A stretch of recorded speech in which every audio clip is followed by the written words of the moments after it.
Hello বন্ধুরা, কেমন আছো? আজকে আমরা দি অ্যাপথকেরি ডায়েরিস এর এপিসোড নাম্বার 9 কভার করব। এর আগের এপিসোডগুলো যারা দেখেনি লিংক ডেসক্রিপশন বক্সে দেয়া আছে। তাহলে শুরু করা যাক।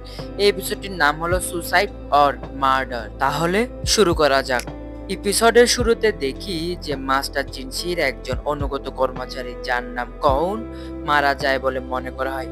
প্রথমে এটিকে অতিরিক্ত মদ্যপান জনিত মৃত্যু মনে করা হয়, কারণ কউন অতিরিক্ত মদ্যপান করত। কিন্তু মাস্টার জিনসি কউনের দেহ দেখে সন্দেহ করেন, যার ফলে তিনি সন্তুষ্ট হতে পারেননি এবং তিনি মাও মাওকে তদন্ত করতে বলেন। তারপর মাও মাও পরীক্ষা করে দেখে যে মদের মধ্যে প্রচুর পরিমাণে লবণ মেশানো ছিল। বন্ধুরা, কাউন মদ খাওয়ার সময় লবণের স্বাদটি পায়নি, কারণ সে স্বাদে অক্ষম। সে শুধুমাত্র মিষ্টি জাতীয় খাবারের স্বাদ বুঝতে পারে, যার ফলে অতিরিক্ত লবণ যা বিষের মতো কাজ করে এবং মদের সংমিশ্রণেই তার মৃত্যু হয়েছে বলে মা মাও অনুমান করে। যদিও এটি সরাসরি বিষ নয়, তবে অতিরিক্ত পরিমাণে সেবনের ফলে মৃত্যু হয়েছে, ফলে এটি আত্মহত্যা না হয়ে হত্যাকাণ্ড বলে প্রমাণিত হয়।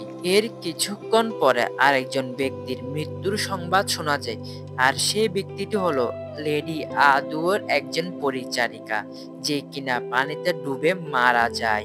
এই মৃত্যুর ঘটনাটিকেও সবাই আত্মহত্যা হিসেবে ধরে নেয়, কারণ ঘটনাস্থলে একটি সুসাইড নোট পাওয়া গিয়েছিল এবং গুজব ছিল যে সে পূর্ববর্তী বাগানের বিষক্রিয়ার ঘটনার সাথে জড়িত ছিল, মানে কাউনের মৃত্যুর সাথে জড়িত ছিল। তারপর মা মাও সেই মৃত পরিচারিকার দেহের পাশে যায় এবং লক্ষ্য করে যে তার হাত পা বাঁধা ধরা ছিল, যা দেখে মনে হয় যে সে নিজে থেকে লাফ দিতে পারতো না। তখন মা মাও ইঙ্গিত করে যে এটি আত্মহত্যা না হয়ে খুনও হতে পারে, যা আত্মহত্যা বলে চালিয়ে দেওয়া হয়েছিল। এই ঘটনাটি প্রাসাদের মধ্যে ক্ষমতাধর ব্যক্তিদের নির্দোষভাবে হত্যাকাণ্ড ঘটনার ক্ষমতাকে তুলে ধরে। এইসব মৃত্যুর ঘটনা দেখে এবং প্রাসাদের নিম্ন স্তরের একজন নারী হিসেবে নিজের ডঙ্গুর অবস্থান উপলব্ধি করে মাও মাও মাস্টার জিনসিকে একটি চমকপ্রদ অনুরোধ করে।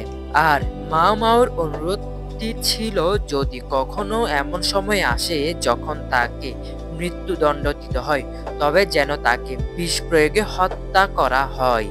এর মাধ্যমে মা মাও তার জীবনের মূল্য এবং প্রাসাদের রাজনীতিতে তার অরক্ষিত অবস্থানের সম্পর্কে তার গভীর উপলব্ধি প্রকাশ করে, কারণ মা মাও জানে যে তার মতো একজন নিম্ন মর্যাদার মানুষের জীবন যে কোনো মুহূর্তে কেড়ে নেওয়া যেতে পারে। পর্বের শেষে জানা যায় যে বাগানের বিষক্রিয়ার ঘটনাটি তদন্ত শেষ হয়।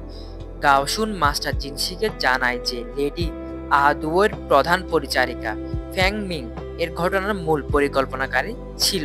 এটি এই ইঙ্গিত দেয় যে প্রাসাদের ভেতরে আরো বড় ষড়যন্ত্র চলছে। এই পর্বে মূলত রহস্য উদ্ঘাটন এবং মা মাওর চরিত্র ও মানসিকতার জটিলতার উপর জোর দেওয়া হয়েছে, সেই সাথে প্রাসাদের ভেতরে ক্ষমতা এবং শ্রেণী কাঠামোর অন্ধকার দিকগুলো দেখানো হয়েছে। আর এখানেই এপিসোডটির সমাপ্তি ঘটে। বন্ধুরা, এই এপিসোডটি কেমন লেগেছে অবশ্যই কমেন্ট করে জানাবে। আর যদি ভিডিওটি ভালো লেগে থাকে অবশ্যই লাইক করবে। আর যদি চ্যানেলে নতুন হয়ে থাকো তাহলে অবশ্যই এই চ্যানেলটি সাবস্ক্রাইব করে সাথে থাকতে হবে। আপাততের জন্য গুড বাই।